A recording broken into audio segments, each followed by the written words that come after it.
December 7, 2020 Observer Newsletter. Death of Pat Patterson. By Observer Staff. Wrestling Observer Newsletter. December 7, 2020. Pat Patterson, one of the greatest in-ring pro wrestlers who ever lived, who went on to become one of the most influential men in the history of the industry, passed away on December 2nd in a hospital in Miami's South Beach at the age of 79. It would take a book to cover the exploits of Patterson, born Pierre Clermont on January 19, 1941, in Ville-Marie in Montreal. Some will talk of him as a wrestling genius, a master of psychology and finishes. Others will talk of him as the inventor of the Royal Rumble. He was also the person who first discovered and recommended and became the mentor for Dwayne Johnson, although he mentored many of the greatest wrestlers of this era. He was covered in extensive news coverage based on the idea he was the first openly gay pro wrestler, which is far from the truth, but it was said so often that, unfortunately, in almost every media story, that was the lead and considered his greatest accomplishment. Fans of another era will talk about his tag team with Ray Stevens, the best of its time, or his singles matches at the Cow Palace in San Francisco and the rest of Northern California, or even his Madison Square Garden matches with Bob Backlund and Sergeant Slaughter. But there were likely few major cities that had wrestling outside of Europe that Patterson wasn't a main event star. Inside the ring, Patterson was elite level in every aspect of performing. He was one of the greatest brawlers ever. He was a master at carrying opponents, controlling a crowd, and of ring psychology. He came to the U.S. at 19 knowing maybe 5 words of English, and at 24 was cutting promos in that language that would draw big crowds regularly at the Cow Palace and the Hick, at the time the 2 largest grossing arenas for big wrestling shows west of St. Louis. He could technical wrestle, not like Jack Briscoe or Billy Robinson, but that wasn't his character, and he could hang with them. He could fly, whether it be as a bump taker, heel top rope moves, or as a babyface, doing comebacks with moves like drop kicks and flying head scissors. He was a great heel, but as he proved in San Francisco, could be a great drawing babyface that carries a successful territory. In the 70s, he was the same class level in the ring as the people talked about as being the best workers of that time period, like Stevens, Harley Race, the Funk Brothers, or Jack Briscoe. While he fully admitted he was not a tough guy in real life, his aggression as a heel and fiery comebacks as a babyface made him come across as a true badass. While it was far from common knowledge he was gay during his San Francisco heyday, it was not a secret to most of the ringsiders, since the women, often underage, who would routinely sleep with the talent would often talk about what a shame it was that the top star in the territory who was so good-looking didn't like girls, or other words far more stereotypical. Yet, it made no difference. There were occasional catcalls during his heel days, but he took it as heel heat. As a babyface, nobody as in ever said anything, and whether it was young boys or old men, to the ones that knew, and many regulars did, it was immaterial. Fans reacted to him based on his role, his work, and his star power, and in some circles in Northern California, he in his own way taught people that being gay isn't a crime or anything as negative as much of the rest of society and sports viewed it at the time. When he got older, like with the Slaughter feud, he could play that aging veteran, firing back against the badass heel for one last round. Out of the ring, Patterson was booker and vice president of talent relations during the WWF's mid to late 80s expansion, and with Vince McMahon, responsible for what was easily the most organized period of WWF booking of its national run. They booked months in advance, and in the major cities, would run monthly and run programs show to show. Under Patterson, at the arenas, they would have shows booked months ahead, and announce the entire next card at the arena and shoot angles on each show in the major markets to build the next show. They learned things such as Hulk Hogan, who was the draw, being more effective when he appeared a few times a year, as he could burn out when coming to a city month after month, which wasn't the case with previous champions like Bruno Sammartino, superstar Billy Graham, and Bob Backlund. But correctly managed, Hogan drew bigger and in more places than anyone until Steve Austin and The Rock. They fought and won promotional wars doing both clean and very dirty tactics. When Patterson was the top star in Northern California, he wrestled against, and later teamed with Rocky Johnson, father of Dwayne Johnson. Dwayne was a toddler going to matches at places like the Cow Palace and San Jose Civic Auditorium, and grew up a huge fan of wrestlers like Ric Flair, Dusty Rhodes, Roddy Piper, Andre the Giant, and other stars of the 70s. He studied the business from his teenage years, and after his football career ended, wanted to get in it. His father did not want that to happen, but eventually broke down and helped train his son. When he felt his son was ready to be seen, Johnson called Patterson to watch. Patterson reported back to McMahon that he had never seen anyone in his life with so much potential to be a wrestler as Rocky Johnson's son. Patterson became Johnson's mentor and go-to guy when it came to the politics, which were deep at the time, and match layouts and finishes. Rough phone calls to get this morning to tell me, our dear family member, Pat Patterson, who was my pro wrestling mentor and father figure, has passed away, Johnson wrote in an Instagram post. A Hall of Famer, true trailblazer, and one of the most brilliantly creative wrestling minds the industry has ever known. He was also responsible for calling Vince McMahon when I was training to become a pro wrestler, my $7 bucks days, and said, "Vince, you gotta see this kid work in the ring." Vince flew me to Raw a few weeks later and I had my first match ever in Corpus Christi, Texas. The rest is history, and years later, here I am writing this post. A lot of people found it sad at Patterson's behavior earlier this year at Rocky Johnson's funeral, but the wrestling side of the family understood Patterson's issues with dementia had gotten bad by that point. Paul Levesque, at a WWE press call the next day, spoke heavily about Patterson, saying he didn't think there was anyone except Vince McMahon who has had as big an influence on the modern wrestling business. He called Patterson the greatest mind for the business, and that everyone in pro wrestling, whether they know it or not, has been affected by him and his teachings. He said he learned big picture from McMahon, but things like constructing matches, finishes, and things like that he learned mostly from Patterson, and if not from Patterson, he'd learn when he was starting for Kevin Nash, Scott Hall, Shawn Michaels, and Sean Waltman, who would teach him, but what they were teaching him was what they all learned from Patterson. He said Patterson was a performer, so could speak from ring experience, and that he's learned from Patterson who to do that with today's talent. I've been lucky to learn from great minds in the business, and Pat is chief among them, he said. I may not have learned more from anyone than Pat. Patterson also was involved in all kinds of controversy. Most famous was a ring boy scandal in 1991-92, which led to him resigning from the company, and his career in wrestling was seemingly over when he was the second most powerful player in the company. He was also sued by a clear con man at the same time this scandal broke. He was cleared in an investigation by the company, and the other lawsuit fell apart. Patterson, ring announcer and head of ring crew Mel Phillips, and Terry Joyal, Terry Garvin, who was Patterson's assistant, and were all gay and were named in stories in the New York Post and San Diego Union Tribune, and all three resigned from the company. He was a key topic of discussion on a 1992 episode of The Phil Donahue Show, at the time the #1 afternoon talk show in the country, which did an episode on various WWF scandals which included McMahon, superstar Billy Graham, Bruno Sammartino, John Arezzi, myself, along with Murray Hodgson, an announcer who briefly worked for the company, Barry Orton, the uncle of Randy Orton, and Tom Hankins, a lesser-known wrestler who had bounced around the business and was a huge fan. Vince McMahon at the time told me that it was a media going after people because they were gay, but when it came to the individuals, he always maintained one of the three was innocent. But he insisted, out of Patterson's great loyalty to the company and the business, he would never work in WWF again. For his part, Patterson began studying to be a bartender, but it was clear quickly he was going to be brought back. On the Donahue Show, it was a horrific day for Patterson. Graham made an accusation against him on national television, which Graham later recanted, and even though many in the company eventually forgave Graham, Patterson wasn't one of them. Orton spoke of a trip when he was first breaking and working the Amarillo territory at 19, where he said during the entire trip Garvin and Patterson came onto him, and felt that turning them down hurt his career because they had become two top executives and he never got a push, as Barry O. Ted DiBiase, who was in the same car in the front seat, said that it was a rib, but Orton didn't know any better and was adamant about the story. And to be fair, Orton was hardly the only person who told similar stories about Garvin. Hankins said he was at a bar after the show and asked Patterson if he could work as a job guy at TV tapings, and Patterson, with lots of people there, basically laughed at him. He was short, heavy, and not physically impressive in a day when wrestling was about bodies, and said something to the extent of the only way you can get booked is if you suck my dick. There were witnesses who said it happened. It was just Patterson trying to make fun of him and to get a laugh, but Hankins took it seriously, and when he said it on the Donahue Show it came off as terrible for the WWF and Patterson, although it would have been far worse today. It was a different time. Wrestling came off sleazy to the public and the general reaction was that wrestling was fake, so who cares, and even though it was big business, most mainstream media wouldn't touch that type of a story. Hodgson was the most damaging, going toe-to-toe with Vince, making Vince look bad as he claimed he lost his job as an announcer for not having sex with a male vice president, who he would not name on the Donahue How, but had named as Patterson on other shows and in the lawsuit, and McMahon immediately brought up that he was talking about Patterson.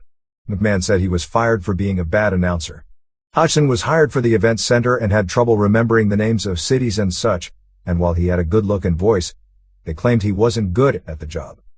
My belief is that Hodgson, based on conversations with him, saw Patterson and Kurt Hennig horsing around and joking about Patterson being gay, which he did constantly, and came up with the story. Hodgson was well-spoken and handled the media well, but in time his own lawyer claimed after learning about him he immediately dropped him as a client and claimed he was the most dishonest client he ever had.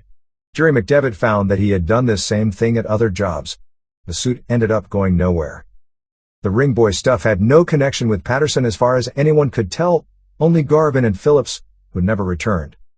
The only time he accepted to speak to me about the allegations over the 15 interview sessions we did is the only time I saw him cry, and to this day, he was very hurt by the false allegations that tarnished his reputation, said Hebert. In Pat Patterson's fashion, he just tried to push it as far back as he could and looked forward. Linda McMahon found out that Dr. George Zahorian, a Pennsylvania State Athletic Commission doctor who would dispense steroids and pain pills to wrestlers, was under investigation.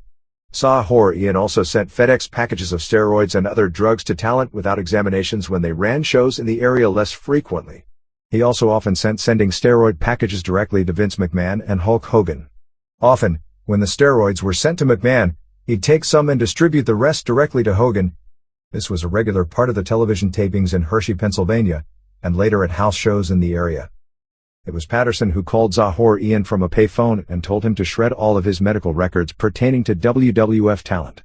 Indeed, when Zahorian was arrested in his office, he was destroying such records at Patterson's request.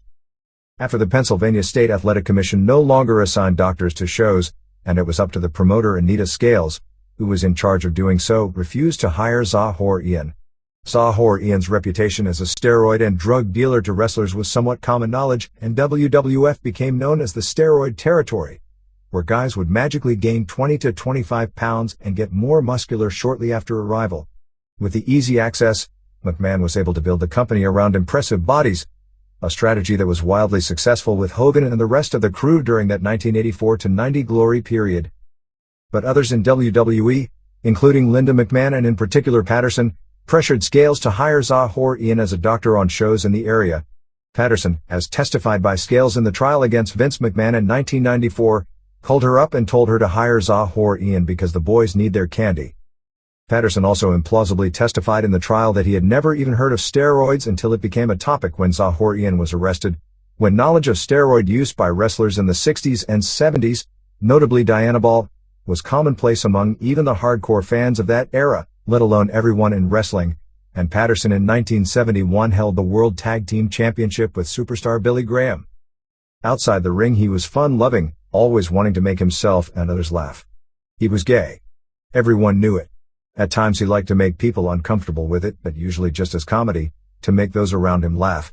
He would do things that one could take as making passes, but were done in a comedy way, again to get people mostly around him to laugh. But they could be taken another way, which led to the issues that nearly ended his career in management. What I will say that I haven't seen anyone else say so far is that once Pat was no longer just an in-ring performer and became part of the office, his personality changed, said longtime promoter Sal Corrente. I discussed it with him one day. He took his office responsibilities seriously. He was no longer just an in-ring performer. At the time I wasn't old enough or experienced enough in business to really wrap my hands around that. I long reconciled that change in his personality, especially when dealing with the kind of guys we know that wrestlers can be. You can imagine in the early days some of the wrestlers had a short-term problem reconciling the two Pats. He was never much of an athlete growing up. He was terrible in most sports but liked figure skating. Yet he could do things athletically in the ring that some of the greatest athletes who took up the sport couldn't do, nor even imagine doing. In a business that was often decades behind the times, and often homophobic, he was living proof that if you were great and you can draw, there wasn't a promoter in the world who wouldn't give you the chance to make him money. He was also a paradox. He was gay, but loved booking talent to get homophobic chants from the crowd and would laugh at it. He was a great brawler, but dismissed pure brawling wrestlers, saying it took no talent to do matches like that. His tag team with Stevens, considered by almost everyone of that era as the greatest up to that point in time, would get yelled at by Roy Shire, who put them together, for doing too many big moves, too many false finishes and ruining finishers. Yet they always drew. He loved telling stories about his life, but not about his matches or titles won, saying he found that boring, yet was nearly in tears every time he went to the Cow Palace, and said the one piece of wrestling memorabilia he wished he owned that Shire's old U.S. Championship belt. He learned from people like Shire and Eddie Graham, who promoted serious wrestling, but was a huge fan of comedy, once telling me how much he loved a WCW segment where Abdullah the Butcher pretended he was in an electric chair. And more than 5 decades later, he would privately dismiss the modern style of wrestling to be more Cirque du Soleil, and decry the lack of true heels and heel versus babyface style, yet cry from emotion after takeover shows because of how far those young performers had taken the art form. He grew up poor in a household without a television set. He came from a very religious family, and at one time considered becoming a priest. One day, who knows why, his mother, as a gift, bought him a wrestling ticket to a show in Montreal. With no television, he knew nothing about wrestling. He went to the show, saw Buddy Rogers, and his life changed. It was like God was talking down the aisle. He said in his autobiography, Accepted. He had a presence about him. I didn't know what he was made of. It was incredible, and I've never seen anything like it since the slow, easy wrestling with Edward Carpentier. My God, it was so beautiful. He said he knew that night he had found his calling. He started working at jobs, delivering food at a restaurant and delivering newspapers, largely so he could afford tickets to the weekly shows. He didn't have enough money to go all the time, so sometimes he'd hang around the arena until intermission, and if people left the show, ask them if he could use their ticket. Other times he'd hang out, and when the matches got exciting and the ushers were looking at the ring, he'd sneak into the building. He ended up getting a job selling hot dogs at the matches, but he wasn't good at it because he only wanted to watch the matches. Once he and a wrestler did an angle where he came near the barricade and the wrestler turned his tray of hot dogs on his head. The wrestler got his ill heat from it, and Patterson was happy, since with no more hot dogs left to sell, he could watch the rest of the matches.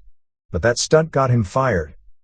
He also idolized Killer Kowalski, who once let him carry his bags into the Montreal Forum, which allowed him to get into the building free.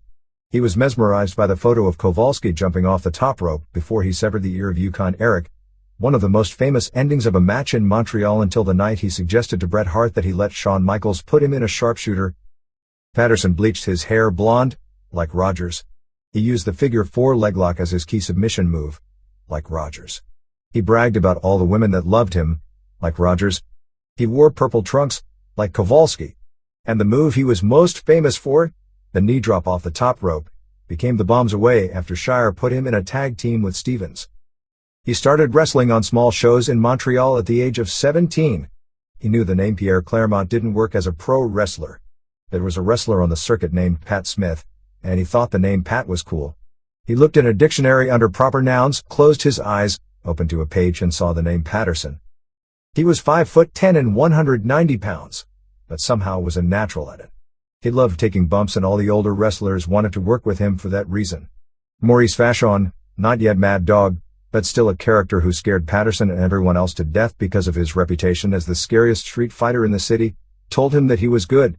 There was no money wrestling on the small circuit, so to actually make money, he tried working different jobs, a shoe factory, cookie factory, which he quickly got fired from. The cigarette factory by his house was a plum job, nice pay, great retirement, and he constantly applied to work there but was turned down. There was little doubt in his mind that he had been hired. He'd have never given up the job or left Montreal, and likely never would have made it in wrestling. About the same time, he figured out he was gay. He told his parents.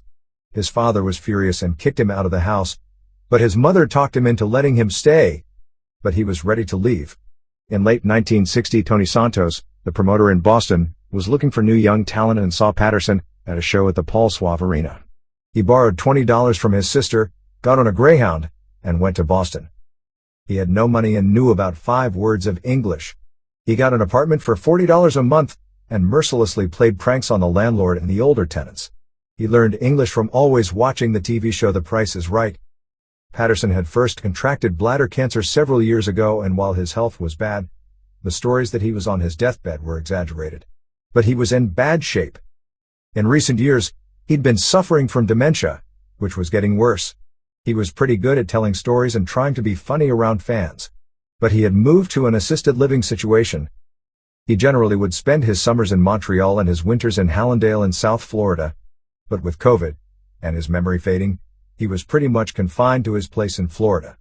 He had remained very close with Sylvain Grenner. Grenner met Patterson shortly after his own father died, and Patterson became his father figure. They were so close Grenner had power of attorney regarding him.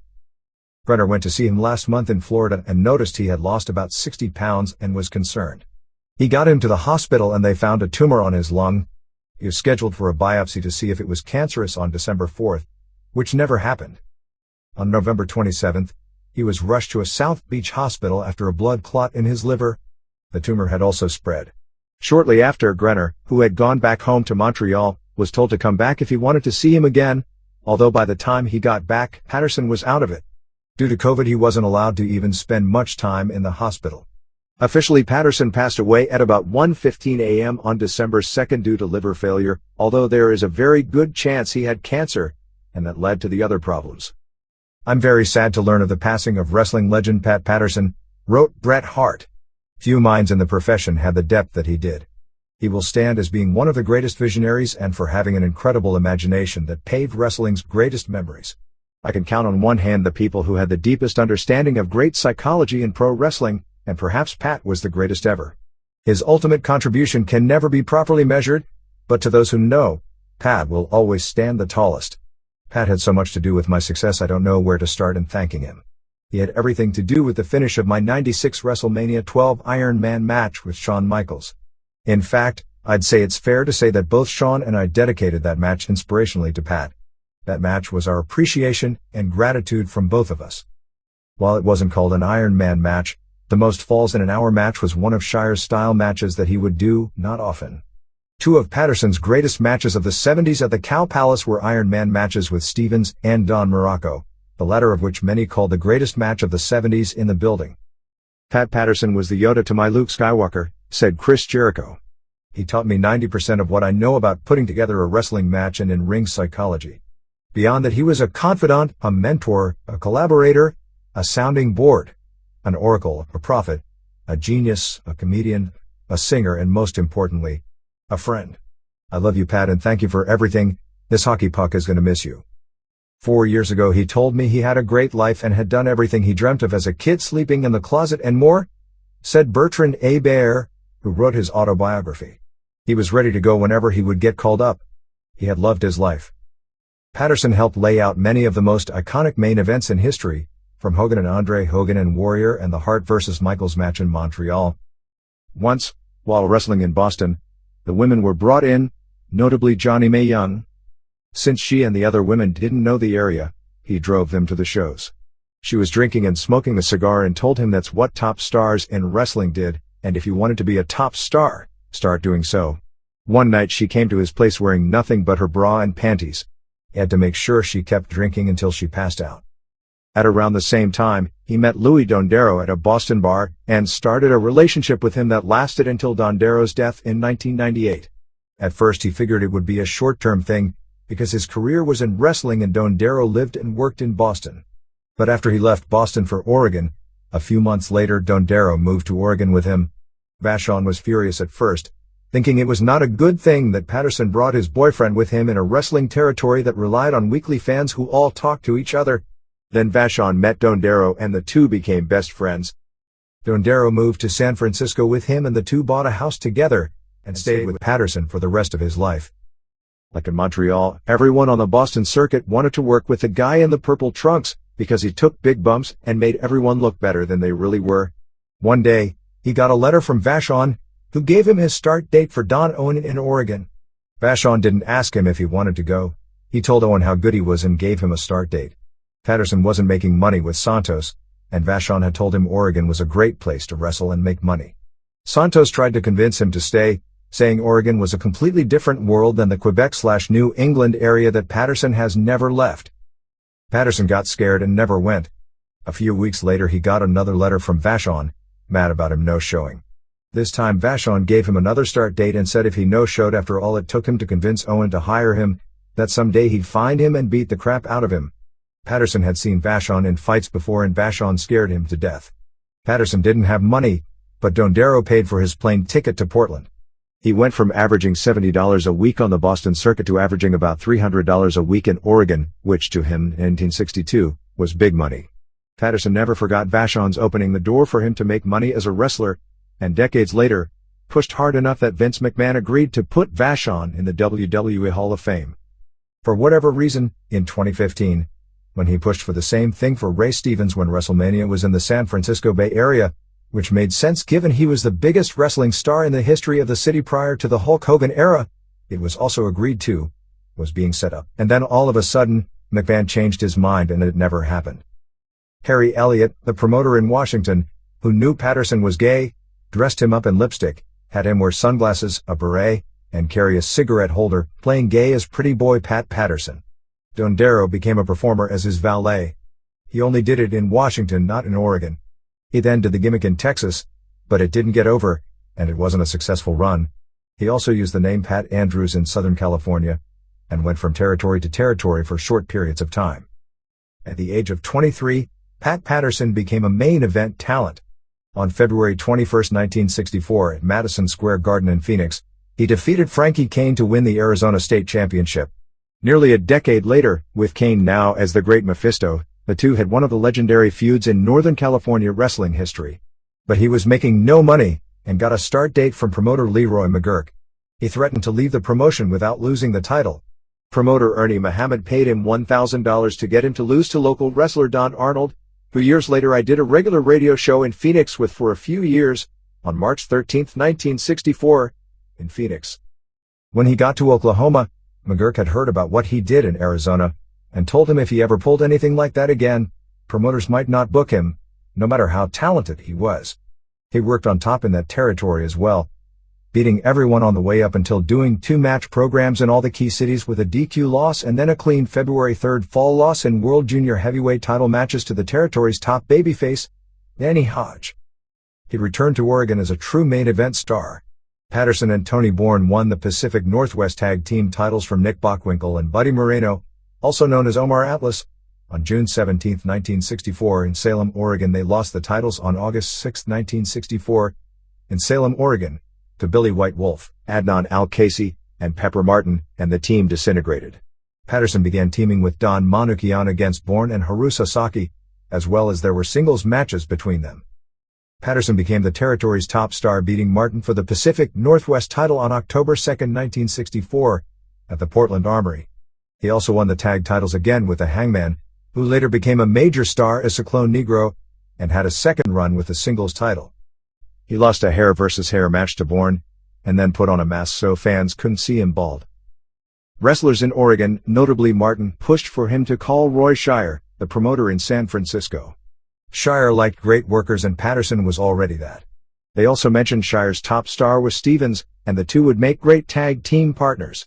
So he called up Shire and said he'd love to work with him, and said that he was the champion in Oregon, business was strong, and the guys there who worked for you said he'd make a good partner for Stevens. Shire yelled at him, "The wrestlers don't decide what I do. I decide." But Shire gave him a start date, and he gave Owen notice. On January 8, 1965, in Portland, he dropped the Northwest title via count-out to Martin. 4 days later he put over Mr. Kazumoto, a Japanese wrestler who later became Antonio Inoki. While Patterson went on several Japanese tours over the course of his career, he never liked the style, especially because he lived for crowd response, and in the 60s and 70s, Japanese crowds were notoriously quiet. On January 15th, he had his last match as a regular in the territory, losing to Martin in a loser leaves town match. When he came back later in the year, he was half of the World Tag Team Champions. He started in Fresno, which at the time had its own weekly television show. Shire drove with him from San Francisco to Fresno and on the trip said, "I heard you're a queer." Patterson said he promised he would never bring bad publicity on the promotion. And Shire told him his body looked like shit and he needed to lift weights. Those words always resonated. Patterson went to the gym, which he hated because he realized to be a main eventer, you had to look the part. For decades he would tell younger wrestlers with great talent and not so great bodies about how he hated going to the gym, but did so because he realized it was part of being a main event wrestler. His first big show was on January 23, 1965, his debut at the Cow Palace. At the time, the big three arenas for pro wrestling in the U.S. were Madison Square Garden, the Cow Palace, and Kiel Auditorium in St. Louis. He was in the third match, and Shire put him against Red Bastian, one of the great wrestlers of the era and a longtime headliner. If anyone had ability, Shire's rule was to put them over until they reached whatever he determined was their level. So he got a big win right out of the box, but more importantly, they tore down the house. Bastian went to Shire in front of every wrestler in the dressing room and raved about what a great worker he had just brought in. Shire told him to bleach his hair because Stevens, who at the time was headlining in Australia, which included a run as IWA World Champion, was returning home for a few weeks, primarily to work the April 17, 1965 show at the Cow Palace. The return of Stevens, both the most popular and most hated wrestler in the territory, after several months away, drew 11,576 fans, and on the first night the two ever met, Patterson and Stevens beat the Destroyer and Billy Red Lions to win the World Tag Team titles. Patterson didn't know he was getting the titles until he got to the building. But he got very sick. Dondero called him a doctor and told him he needed at least 3 days of bed rest and implored him to cancel. This was his first Cow Palace main event, and he refused to miss the show.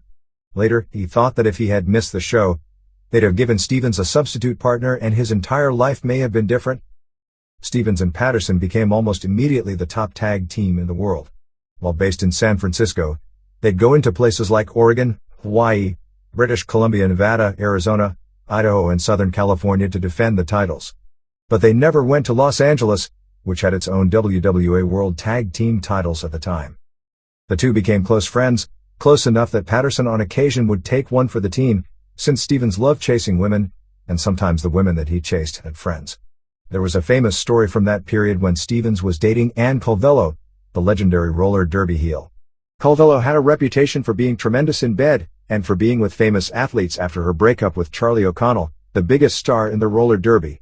Calvello was actually the most popular female skater on the Bay Bombers, who were at their peak in the 60s, beating Bonanza, the top-rated television show in the country, head-to-head on Sunday night in the ratings.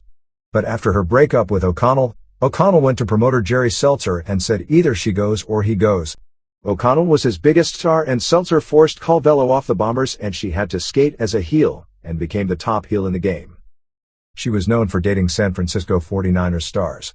A few years later, when Calvello turned 40, she had the 40 for 40 club. The idea was she would sleep with all 40 members of the 49ers that season. Her rule was that every player had to leave memorabilia, such as a jersey. Her apartment had memorabilia from every player on the team, as well as the head coach. Stevens and Patterson were inseparable during those years. Calvello had her own touring schedule, but when they had free time, all three would hang out in San Francisco. All three were pretty big television celebrities at the time, so everyone knew they were hanging out and about the Stevens/Calvello relationship. The roller derby skaters were fine with Calvello hanging around football players, but even though roller derby itself was a work, they hated Calvello being with Stevens, with the idea that somehow her dating Stevens publicly might make people think roller derby was a work. Calvello, who was a fan of wrestlers as performers and slept with a multitude of wrestlers in the 60s, depending on where she was skating, including the Midwest, and for years when she was the top babyface for a Los Angeles T-Birds offshoot in Australia, and even into the late 80s, would be furious at the skaters for the criticism. It was Bay Area folklore, and it should be noted Patterson did deny the story in 2006 after the death of Calvello that Calvello was one of the few women Patterson slept with. As the story went, Stevens passed out drunk and Calvello was not going to not have sex that night, so her only choice was Patterson, who had no interest. As the story went, she punched him to tell him she was serious, and he acquiesced. Patterson came up with the concept of the Royal Rumble in 1987, an idea for a house show in St. Louis. In the 70s, Shire would run a late January battle royal, bringing in some of the best talent in the country as well as his local stars. It was traditionally the biggest drawing event of the year. While business was still very good, the battle royal was the only event most years that could truly sell out the Cow Palace, which at the time with its different configuration could be just under 15,000 in, and they'd sometimes sell standing room. The Rumble came from the Cow Palace Battle Royal, which actually came from the Texas Battle Royal that Ed Francis drew sellouts with in Honolulu. Shire, with local promoter Dallas Western, and Francis in 1964, had a wrestling war in Hawaii. Honolulu was red shot. Wrestling was doing sellouts and big ratings. Francis ran weekly while Shire got television in Hawaii and would run once a month, and Francis would go head-to-head. Shire was selling out the 8,700-seat hick Honolulu International Center Arena, now the Blaisdell Center, while Francis would sell out the 5,300-seat Civic Auditorium, often in advance. Francis knew both groups selling out wouldn't last long, and feared two companies running would burn wrestling out. That was fine with Shire, since he made most of his money in California, but for Francis, the territory burning out would be death. Francis ended up making a deal with Shire to cut out Western and work together, with Francis running big shows at the Hick to go along with his weekly shows at the Civic, using the top Shire talent, which by this time was headed by Stevens and Patterson, as his outside attractions. On December 22, 1965, Francis presented a 20-man Texas Battle Royal, using his local wrestlers, as well as Shire top stars, including Kinji Shibuya, Pepper Gomez, Stevens, and Patterson, as well as eventual winner Bearcat Wright. It was such a success that Shire came up with the annual Cow Palace Battle Royal, with the first one taking place on November 11, 1967. Shire brought in Hawaii stars, including Lord James Blears, who booked and laid out the Texas Battle Royal, to help lay out his first Battle Royal, also won by Wright. Eventually it moved to late January, with the idea of starting the year off with the biggest show, and shooting angles on the show before the sold-out crowd to carry the next several months. It is not coincidence the Royal Rumble is in late January, and serves the same purpose. While a hard and fast rule generally speaking, the winner of the Battle Royal would get a U.S. title shot at the next show at the Cow Palace, and usually be pushed the rest of the year as one or the top two stars of the territory. One year, Shire had gotten into a street fight with a guy over a woman he was having an affair with. Shire was not a big man, but in his youth he was a very good wrestler, not a world beater. He acted like he was this super shooter, but by most accounts the real shooters didn't take him seriously at their level, and would get mad when he acted like he was one of them. But by this point he was in his early 50s, but still strutted around like he owned every place and was a badass. He got his ass kicked, bad, so bad that he was out of it for days, right before one of the Battle Royals. Patterson was the top star and had been in many of them by that point. Shire was pretty much out of commission, and Patterson lay out that year's Battle Royal. He and Shire together laid out the country's highest profile Battle Royals for the next few years. In 1987, he decided to come up with his own Battle Royal, but with people entering every 2 minutes, and called it the Royal Rumble. The first Royal Rumble was on October 4, 1987, a house show at Kiel Auditorium in St. Louis. It drew poorly, and from all accounts, the match was a disaster. St. Louis was still a traditional market. While Sam Mushnick drew well with Battle Royals, the change of rules didn't work in that city. By that time both Crockett and McMahon were struggling at the gate. A few months later, when Jim Crockett booked a pay-per-view show on January 24, 1988, at the Nassau Coliseum built around a bunkhouse stampede, WWF countered with a free television special head-to-head on the USA Network. Patterson suggested the Rumble. McMahon remembered the first one was a disaster. Dick Ebersol, the NBC Sports head, who worked with McMahon on Saturday night's main event, heard Patterson's idea and convinced McMahon to go with it. The first televised Royal Rumble, won by Jim Duggan and constructed by Patterson, did an 8.2 rating, the third largest number up to that point in time for pro wrestling ever on cable television. The next year it became an annual January pay-per-view event. During that 1965-67 Stevens and Patterson era, there was big competition between the Hick and the Cow Palace over which arena would draw the largest gates in the western part of the country. The Cow Palace was much larger, but rarely sold out. The Hick had higher ticket prices, so that even if the Cow Palace drew its normal crowd, the Hick could do bigger gates. Stevens and Patterson would be headliners in both arenas, and were regularly selling out the Hick, at times well in advance, such as with a heel versus heel match with Shibuya and Cyclone Negro on August 31, 1966. But Stevens always had his loyalty to the Cow Palace. Johnny Barne, one of the all-time Hawaiian wrestling legends and a household name on the island at the time, got engaged to a young Hawaiian woman, and the wedding was at a wrestling show in the ring at the Hick. It is still remembered as one of the most famous wrestling events of the heyday of 50th State Wrestling, and sold out well in advance and turned people away. Patterson and Stevens wrestled before the wedding, and Patterson was in the shower when he heard the wedding music starting. He rushed out, with no clothes on, peeking out of the dressing room. Another wrestler shoved him out the door hard so many fans saw him naked. When they got back to San Francisco, on the next television show, Stevens and Patterson were cutting a heel promo with announcer Walt Harris. Stevens talked about the war on who could draw the biggest gates with the Hick, and in pushing the fans to attend the next Cow Palace show so San Francisco would remain the #1 city on the West Coast, talked about how he and Patterson were true athletes and decried gimmicks, with Stevens telling Harris, "I promise you my partner would never get married in the ring just to draw a house." In the programs and on television, Patterson was actually portrayed as a ladies' man, half the World Tag Team Champions, mid-20s, making big money and good-looking. He would talk about he only dated the hottest women and that most of the women in San Francisco were simply well below his standards and had no interest in anyone who wasn't a 10. With the exception of a 3-week period where they dropped the titles in a feud with Cyclone Negro and the Mongolian Stomper, Patterson and Stevens traveled up and down the coast as champions until losing on April 8, 1967, to Gomez and Pedro Morales.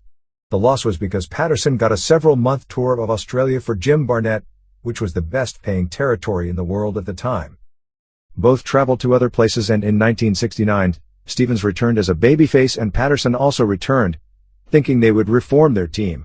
When it didn't happen, Patterson felt betrayed. It became what would be considered the second biggest feud, behind Stevens versus Gomez in the early 60s, in the Shire era. Stevens as a babyface facing his tag team partner drew the area's biggest consistent crowds since the 1961-63 heyday. By this point the fans saw Stevens as their bad guy, the toughest of all, very much like Steve Austin would be viewed a generation later. Patterson was always the secondary member of the team. Their first match against each other drew 13,012 fans and $46,311.50. Stevens was champion, but he ended up suffering a leg injury from go-kart racing before a match with Patterson. Patterson beat Morales on August 9, 1969, to become U.S. champion, which prolonged the program with Stevens when he came back from the injury to chase. On his return, on December 6, a 60-minute draw between the two drew 14,000 fans. Patterson on top against others like Bobo Brazil and Maivia also did big business. A no DQ match, followed by a no-rules match with Stevens, both drew more than 11,000 fans, with Patterson retaining via fluke because ref bumps played into finishes, and Patterson's latest gimmick, claiming he was so good-looking that the women didn't deserve to see his face, he would wrestle wearing a mask. The idea is that he would load the mask and headbutt his opponents to win. Even after he turned babyface every year or so, they would do an angle before a big match with Patterson announcing he would wear his mask, which fans saw as meaning he was going to use his loaded headbutt on his heel opponent, and you were pretty much guaranteed a Patterson win. This led to a Texas death match, which was established as the blow-off match that Shire would only book every few years, and Stevens was billed as the master and never having lost. Haystacks Calhoun was brought in as the special referee, and in one of the most famous matches in territory history on July 11, 1970, Stevens regained the title before a turnaway crowd of 15,000, but it was due to Calhoun squashing Patterson. Stevens won another rematch, and the feud turned into a tag team feud, with Stevens being a double champion, holding the U.S. title and World Tag Team titles with Maivia. Patterson teamed with the Great Pampero, Firpo, and Shibuya, before Patterson and Graham won the titles. Stevens left the territory for the AWA in 1971, and in 1972 Patterson turned babyface while put in feuds with Lars Anderson and Ernie Ladd over the U.S. title he had won as a heel over Johnson. Patterson and Johnson vs. Anderson and Paul DeMarco television match for the tag titles is generally considered the best TV match of the decade, in an era where almost all matches were stars versus undercard guys. Patterson had a major program with the Great Mephisto, who used a loaded boot to beat everyone, including winning the title from Patterson. Patterson stole Mephisto's boot and wore it in a Cow Palace match, and used it to regain the title. Mephisto, who was very hot at the time, slapped around Shire in an argument and was fired. Like with the mask, Patterson every year or so would announce before a match that he was going to bring Mephisto's boot. Patterson had memorable matches with Stevens, with both as rule-breaking babyfaces, Moondog Mayne, Don Morocco, including a 65 minutes most falls in an hour title match that went into sudden death, and Mr. Fuji among others. A February 12, 1977, match got mainstream attention. What actually happened was Fuji was U.S. champion, and set for a Texas death match with Patterson. Fuji and Shire had a falling out a few weeks before the match, so Patterson said he was going to wear his mask. Fuji was never on television to promote the show, but Shire said Fuji said if Patterson was going to wear his mask, he would wear a mask as well. Patterson going for the title in a death match drew 12,280 fans, the biggest for a non-battle royal show in 3 years. With Fuji gone, Shire instead brought up Toru Tanaka, who had been wrestling in Los Angeles, and put him under the mask and announced him as Mr. Fuji. Both were Hawaiians, but had very different physiques.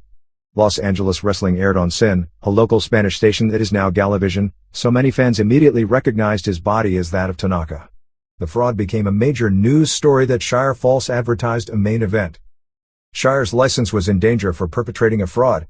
Shire had to address it on television, saying after the death match, he heard fans say it wasn't Fuji, and he tore the mask off the guy backstage, and it wasn't Fuji, and he had no idea who the guy was as he was covered in blood. He claimed that he had been had by Fuji. Tanaka at the hearing before the Athletic Commission claimed his friend Fuji asked him to do it because there would be a big payoff. Shire escaped, and the commission banned Fuji from California for life, although eventually they rescinded that ban. Behind the scenes things were getting tense. Patterson was helping book and was the top star. He felt he deserved a piece of the promotion. Shire turned him down.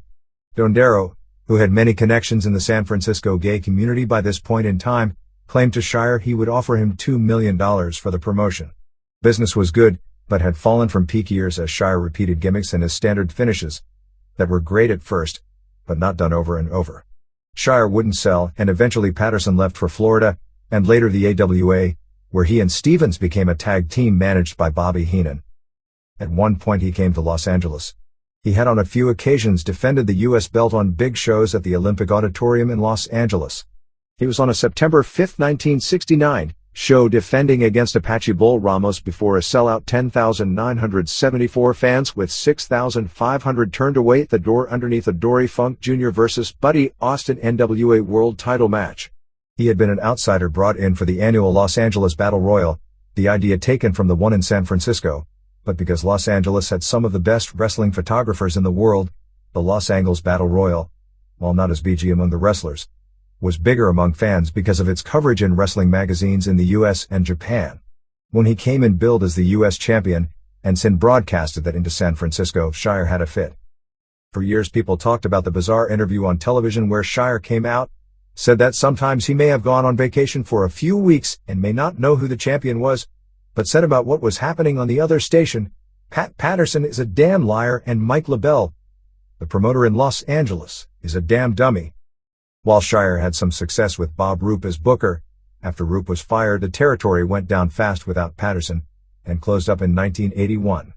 Vern Gagne had gotten TV in San Francisco on a stronger station than Shire, and threatened to come.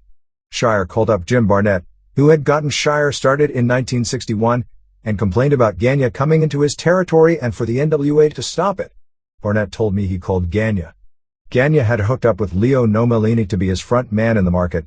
Nomellini was a college football and wrestling teammate of Gagne, later a tag team partner in wrestling, who went on to become one of the greatest linemen in NFL history, while at the same time being the area's top drawing card of the 50s during the football off-season. Gagne said he was coming either way. The irony that Gagne a few years later complained that Vince McMahon was violating the agreement among all the promoters to respect each other's territories. Shire decided against fighting, and staged his last battle royal. While Patterson was working dates for the AWA, he was mainly working for Vince McMahon Sr. Shire was able to get McMahon Sr. to book Patterson for his final show, and Patterson won the last of the Shire Cow Palace Battle Royals in January 1981. Patterson and Stevens were put back together as a heel tag team in the AWA. At times during the 1972-77 period, Stevens would fly back to San Francisco and the two would reunite for shows as a babyface tag team, basically portrayed as the greatest tag team of all time coming back together for a special match. Gagne put Bobby Heenan as their manager for the run. Heenan, at ringside for their bouts a decade after their heyday, always claimed they were the best tag team he ever saw, from his vantage point of being at ringside with them every night. He said they were better than Stevens and Bockwinkel, generally considered the best tag team of the early 70s. He rated Patterson as the fourth best wrestler he ever managed, behind only Ric Flair, Stevens, and Kurt Hennig, and would note that Bockwinkel was fifth. They would be ahead of people like Paul Orndorff, Rick Rude, Arnold Anderson, Tully Blanchard, Andre the Giant, Adrian Adonis, Graham Blackjack Lanza, Blackjack Mulligan, Ken Patera, Harley Race, Masked Superstar, and countless others. Patterson and Stevens won the AWA tag titles on September 23, 1978, when Greg Gagne and Jim Brunzell had to vacate them when Brunzell suffered an injury playing softball. They lost them on June 6, 1979, in Winnipeg, to Vern Gagne and Mad Dog Vachon, largely because Patterson was going to the WWF for a title feud with Bob Backlund.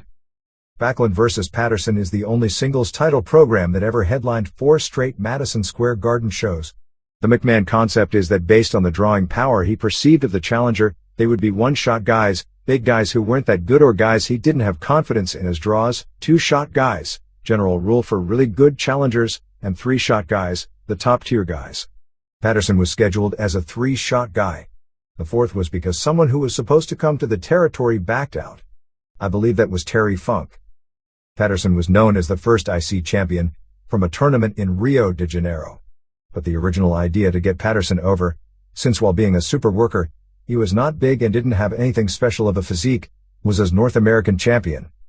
Ted DiBiase came to the WWF as a babyface, as the first North American champion in early 1979. He was already a favorite of a lot of NWA promoters to be the next Jack Briscoe type NWA champion because he was such a great worker and spoke well. Patterson beat DiBiase on June 19, 1979, in a television match from Allentown to win the title, and to heat up the Backlund program.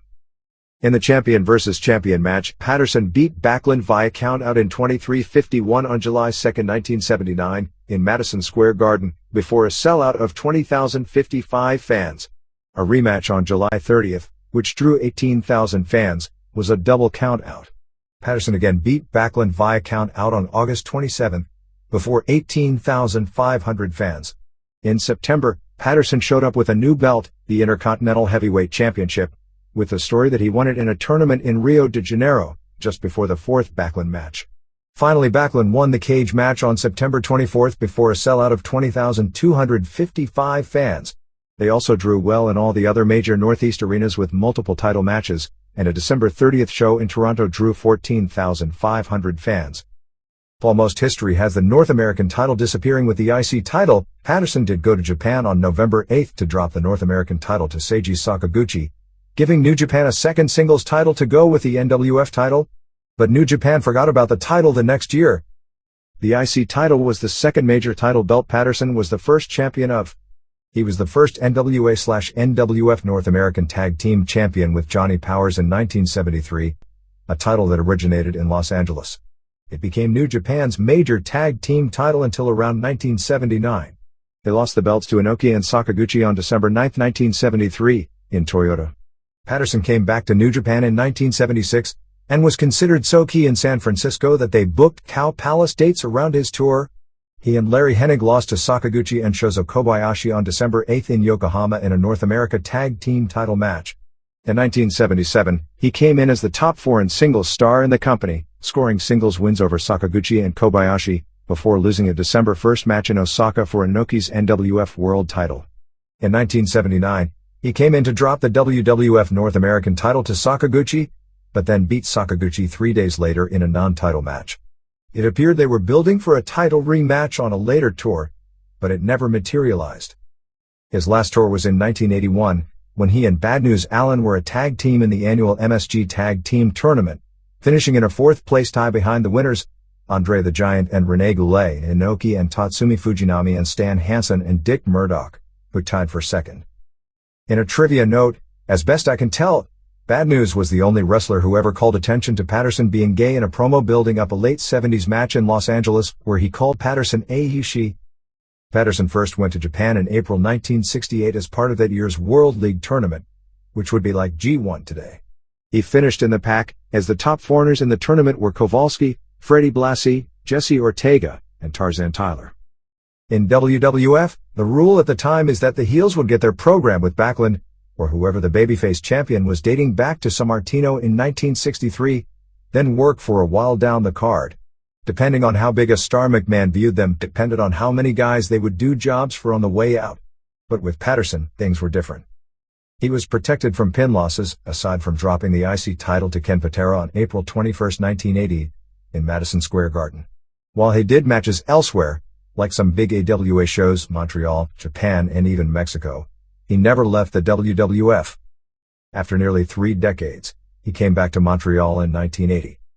After All-Star Wrestling had closed in the spring of 1976, Jack Britton, Gino Brito's father, a former wrestler turned promoter who had famously ran the Wrestling Midgets booking office, had taken over the territory in 1977. He was losing an average of $2,000 to $3,000 every Monday night running the Paul Sauvé Arena. The promotion could not afford to run any other city as it had no television to help it get out of that rut. However, on February 11, 1980, Britton ran a show that was not only profitable but also drew 2,000 people, twice as much as usual. The promotion ran an angle using Pat Patterson and Lou Albano in the main event. Both of them had recognition in Montreal through WWF television from New York, which reached Montreal airwaves through the ABC Burlington, Vermont television station. Sadly though, Jack Britton passed away the night before, on February 10th, at the age of 63. His son Gino Brito was left in control of the territory, a territory that reached the outskirts of the Maritimes, most of northern Ontario and the entire province of Quebec, but that didn't draw enough in Montreal to jumpstart the business and reach its full potential. Gino Brito spent 2 days with the company's accountant Joe Bélanger, trying to figure out if he needed help or if he was bound to end up in the same situation as his father. Gino Brito didn't want to make the same mistakes his father had and decided to request a meeting with Vince McMahon Sr. to find investors so that he could get the ball rolling and open more towns. Brito knew McMahon pretty well as he had worked for him a few years prior as Louis Sardon, winning the WWF Tag Team titles in the 1970s. It was shortly after Frank Valois had been replaced by Arnold Scotland alongside Andre the Giant, and Vince Sr. was looking to place Frank Valois somewhere. McMahon saw in Montreal an opportunity for Valois to stay involved in the business. He told him that Frank Valois was looking to go back home, and since Andre was still close to Valois, he also joined the adventure. Quickly, Gino offered them 40% of the business, and a deal was made for Andre and Valois to each buy 20% of the Montreal office. The company was called Barusik Promotions, and years later would be renamed as International Wrestling. Meanwhile, McMahon asked Patterson to go to Montreal to make sure Andre's best interests were being taken care of. In May 1980, he started teaming with Raymond Rougeau as a babyface. On June 2nd in Montreal, they defeated Gilles Poisson and Serge Dumont to win the tag team titles. 2 days later, they main evented in Quebec City in a rematch for the titles, in what was the first card in Quebec City in 4 years. One time the two of them were coming back from Quebec City and were riding together. Patterson stopped to get a 6-pack of beers for the road. Rougeau, who doesn't drink, took a chocolate milk. Pat thought I was weird, remembered Rougeau. Then Pat asked me to open a beer for him and I said no. I don't drink one and I don't open one either. Pat looked at me and he sure thought I was kidding. But I wasn't. So he asked me again. And I told him the exact same thing. I don't drink one and I don't open one. Pat looked at me and was dubious. He was looking at the road, then looking at me, and then looking back at the road. And then he goes, "You're a crazy son of a bitch." He ended up opening his beer himself. In his book, he wrote that he respected me a lot after that. 40 years later, he was still telling that story every time we were together. Patterson spent the summer in his native province, dropped the titles, and then left. He became Vince McMahon's color commentator. He continued to wrestle, usually winning, sometimes putting over the top heels via count-out. On a few occasions, he'd get into a beef with a heel and do a big program, the most notable being his 1981 feud with Slaughter, which went all over the circuit and drew well above usual numbers in almost every city underneath the Backlund title match. Their May 4th, 1981 match, an alley fight in Madison Square Garden, was one of the earliest taped Trader classics, like the Tiger Mask vs. Dynamite Kid matches were. The day of his death, at the Performance Center right before NXT started, they played the entire match on the screens as those in the building cheered and booed like they were seeing a live classic match. Ironically, Patterson used to tell people that when he'd watch the Slaughter match or the Backlund cage match, he would look back and have no idea how he did all those things. Patterson vs. Slaughter, a bloodbath brawl that was virtually perfect for what it was supposed to be on that night at that time, right down to Patterson wearing an I Love New York street fight and pounding on Slaughter's head after taking off his cowboy boot, was voted 1981 Match of the Year. Many WWF people for years, including Howard Finkel, called it the greatest match in WWF history and Madison Square Garden history for years. He worked in Mexico for LLI in 1981, building to a UWA heavyweight title match, losing to Connect on September 13, 1981, at Palacio de los Deportes in Mexico City, which drew 18,000 fans. He came back to Montreal in 1982, winning the tag titles again with Raymond Rougeau, on April 19 in Montreal, against Gilles Poisson and Sailor White. During that run in June, Patterson turned on Rougeau and allied himself with one of Rougeau's main opponent, Pierre Mad Dog Lefebvre. That's when he took the nickname of the Quebec Dream. Since Pat Patterson didn't sound French at all, he got inspired by Dusty Rhodes' American Dream gimmick and dubbed himself the Quebec Dream, which worked perfectly as a cocky heel for the Montreal crowd. On July 26, wrestling was back at the Montreal Forum after 6 years of absence. The card was well picked by Brito and his team. It was a wink to the heyday of the 1970s.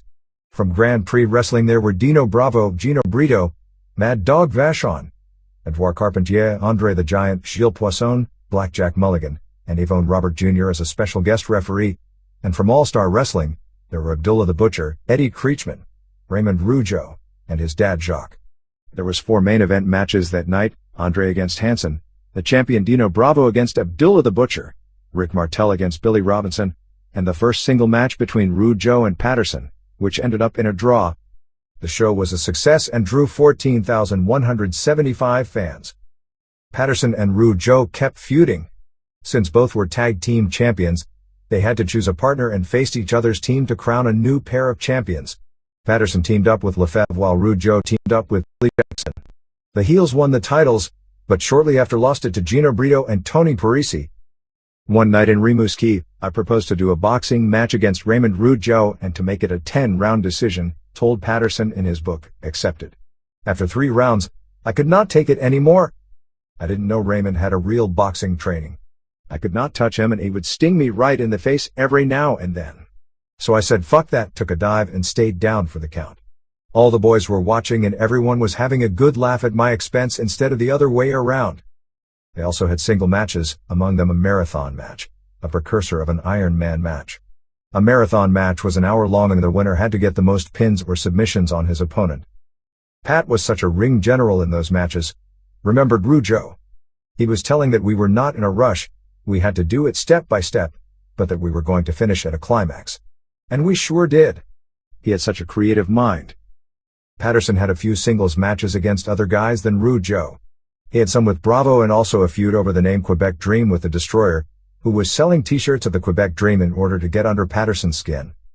At that time, Andre decided to sell his shares in the company, unhappy with his relation with Dino Bravo. Pat Patterson wanted to buy Andre's share, but Bravo wanted them too, and Brito, who knew Bravo since the latter was a kid, chose him. If I would have taken Pat as a partner instead of Bravo, it could have changed a lot of things for me and for the promotion, reflected Brito. Patterson left at the beginning of 1983 only to come back in April and this time, getting in a feud with all 3 Rougeau brothers. He would wrestle against Jacques Jr. as well as Armand. On Varusic's 3rd anniversary show on May 30th, Patterson, Lefebvre and Billy Robinson wrestled the 3 Rougeau brothers. On July 4th, Patterson and Lefebvre defeated the Rougeau brothers for the tag team titles. On July 25th, Patterson and Lefebvre lost in one of the main events, going last that evening though against Raymond and Jacques, with their father Jacques in their corner. The show, also headlined by Bravo against Masked Superstar and Andre the Giant against Blackjack Mulligan, drew 18,347 fans, the biggest crowd in Montreal since 1973. 3 days later, Patterson and Lefebvre against the Rougeaus, Andre against Superstar, and Bravo against Abdullah drew 13,000 people at the Coliseum in Quebec City. The history of the tag team titles during that period is not that well documented. But the 2 teams exchanged the titles during the summer and kept feuding. On December 12th in Montreal, Patterson and Lefebvre lost it one more time to Brito and Parisi. It was Patterson's last match with the company as Vince McMahon wanted his guys to exclusively work for him. WWF and International Wrestling ran joint shows from August 1985 to January 1986, after which a trade was made. WWF was getting the Montreal Forum in exchange of the Coliseum in Quebec City, which International Wrestling couldn't use anymore since WWF took it in the summer of 1985. WWF had both French and English TV in Montreal since the end of 1984, so now with the biggest venue, they were able to do in Montreal what they did elsewhere. The Rougeaus started with the WWF in February 1986, and on February 24th, on the first show WWF was running alone, Patterson came back and worked the main event, a battle royal, along with Mad Dog Vachon. Patterson was hosting a French-talking segment for WWF French broadcast only called the Quebec Dream Brunch, in which he would interview mostly English-speaking babyfaces, and would insult them in French. These segments were really funny and are well remembered here in Montreal. Maurice gave interviews before the show, shouting a single inflammatory sentence with that husky voice of his, to whip up fan hatred for his rival. There's just one thing I dislike about Pat Patterson, it's the fact he's breathing. He isn't the dream of Quebec - no, he's the nightmare of Quebec. Some 17,300 fans packed the stands to witness the 2 men settle scores. This was an important show for the WWF, and late-night television newscasts on channels 10 and 12 were all abuzz about Maurice's presence. If WWE wanted to draw in Montreal, we needed local stars, so that's why we got the Rougeau brothers, Dino Bravo and Rick Martel, wrote Patterson in his book. It was never about getting my friends in New York, as some would say or think. We had a business to run and WWE was successful running the Montreal Forum monthly for years because we did what needed to be done. Patterson main evented on October 21st at the Forum, teaming with Greg Valentine and Brutus Beefcake against the three Rougeau brothers in front of 12,650 fans. 8 months later, on June 29, 1987, still playing the Patterson-Rougeau feud, he teamed with Bravo and Valentine to face Jacques and Raymond.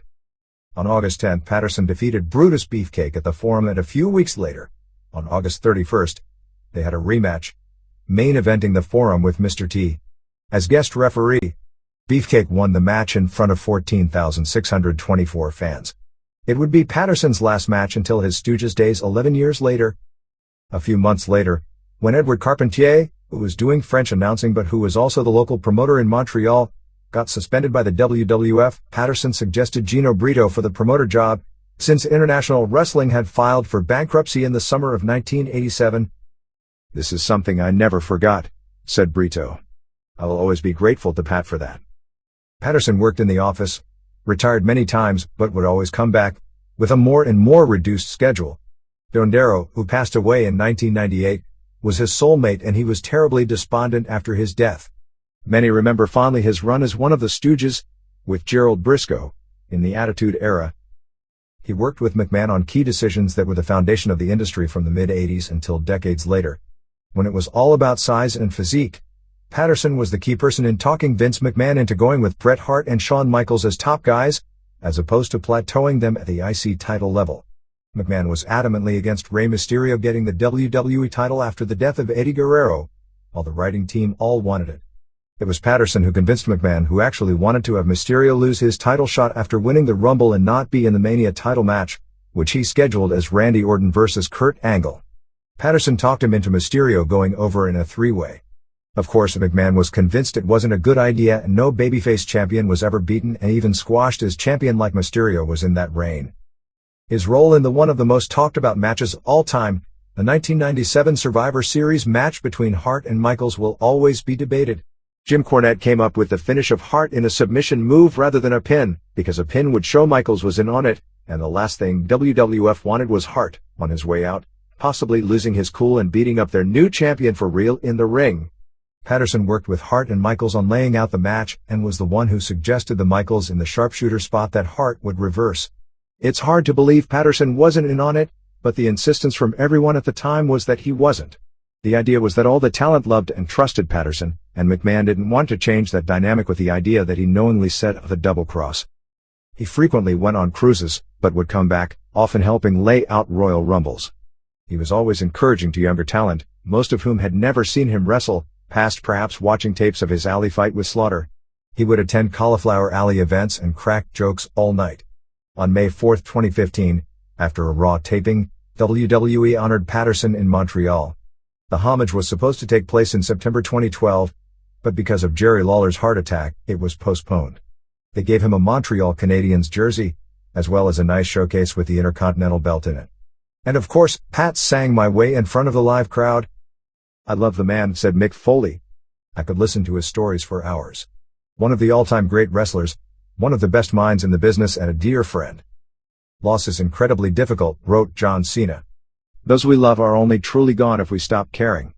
Pat Patterson lived life as it should be lived, with passion, love and purpose. He helped so many and always entertained with a story or joke. He will live on in my life always. Love you, Patrick. Pat Patterson was in the main event of the first pro wrestling television show I ever saw. He was in the main event of the first live arena match I ever saw, Patterson and Graham and DeMarco vs. Stevens and Maivia and Johnson in 1971 at the San Jose Civic Auditorium. A match so intense and so much fun that me and my classmates who attended made going to the matches a regular part of our routine. He was in the main event of the vast majority of shows I saw live in my first 7 years of being a fan. There was no pro wrestler I saw perform live more than Pat Patterson, and whoever was second wouldn't even be close. When I was given the James Melby Award at the Cauliflower Alley Club Hall of Fame, Patterson was right in front of me, and I thanked him in my speech. It's hard to know how my life would have turned out if there wasn't a Pat Patterson having so many great matches in main events for years in this area. Make no mistake,